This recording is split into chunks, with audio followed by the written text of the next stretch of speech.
Hey everybody, Keith Williams here with Fretmore Guitar Lessons. Appreciate y'all tuning in again today.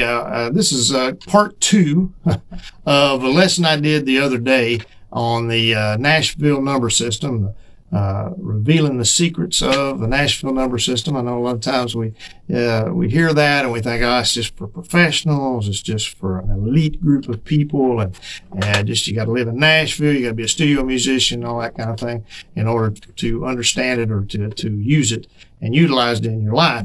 And that's really not the case. And so I wanted to share the number system with you, and I did that. I had a comment from an actual Nashville producer, believe it or not, and musician, professional musician there in Nashville, does gospel music, and so he had a couple of pointers that he wanted to share with me, and he was very nice about it. But I wanted to correct it because one thing that I stated was about I think about the 6th chord for one thing is typically it's a minor chord, okay? And in most cases that I have dealt with, okay, and that's like I say from my experience, most cases it is a minor chord for me. It has been. For instance, in D, that's your 1 chord, okay? Okay, so 1, D is whatever key you're in, that's the 1 chord, okay?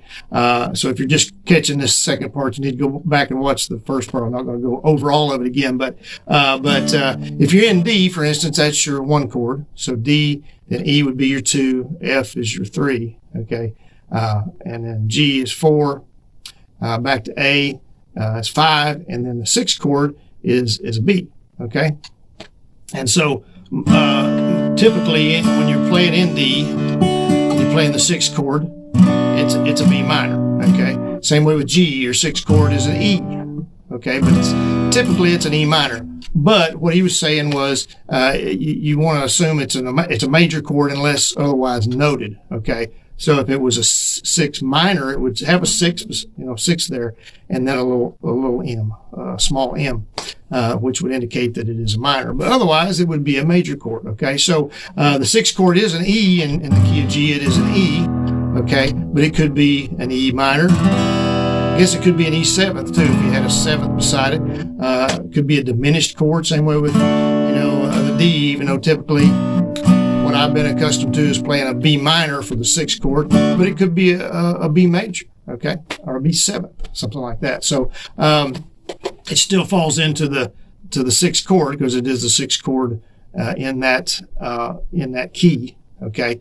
But it could be something different than it could be a major chord, it could be a minor chord, it could be a 7th, it could be a diminished, all sorts of things. Just depend on what's indicated beside the chord itself. So I wanted to clarify that it's not always a minor. It's just, like I say, in my experience, typically it has been a minor.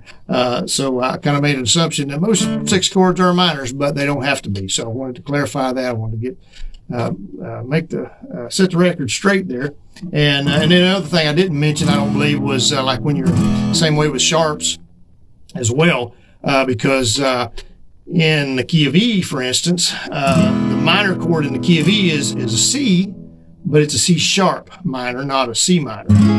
Okay, because here's a B minor. Okay, there's a C minor, but it's a C sharp minor. Usually, it's in E. So if you looked at that and just saw that, it's a minor chord, that's a C, it's a 6th chord. But typically, it's a C sharp minor. So I'm assuming in that case it would be a sharp and an M beside the 6. Okay, is how you would indicate that, so that people know. Okay, we're not just doing a minor, not just doing the 6th minor, which would be a C minor. We're doing a 6 sharp minor, which is a C sharp minor. Okay, and same way with A, because we play an F.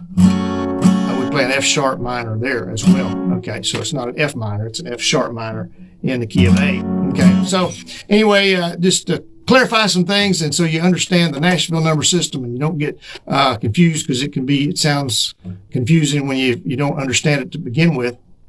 And so, but I want it to simplify it. I want to make it as easy as possible. You may never use it in a setting anywhere. Most jam sessions probably don't use it, but you might be in a setting where somebody says, "Hey, we're in G, and it's 1 4 5 6 minor."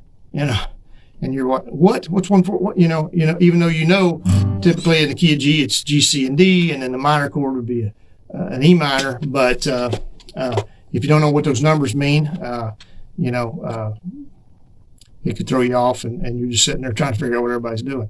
And but anyway, that'll enlighten you, and I think, like I say, it'll just help you in your guitar journey, your musical journey, understanding. The more you understand about the guitar, the better off you're going to be, and understanding the notes. And like I say, when you're writing and you're trying to figure out, I want to change things up a little bit. I'm always writing in just 1/4/5 and G, C, D, and I want to let me throw a minor in there. Let me throw that 6 chord. Let me throw a 2 chord in there. Let's see what that sounds like, and do a minor and do a major, do a 7th in one of those chords, and just change it up and have fun with it and enjoy your musical journey. Enjoy the guitar, have fun with it. That's what it's all about. Be creative, be yourself. Don't compare yourself to others. Just be who you are and be the best you can be. And I appreciate y'all tuning in to Fret More Guitar Lessons once again, where we fret more, stress less, make a whole lot of music. And we'll see y'all in the next video. Thanks.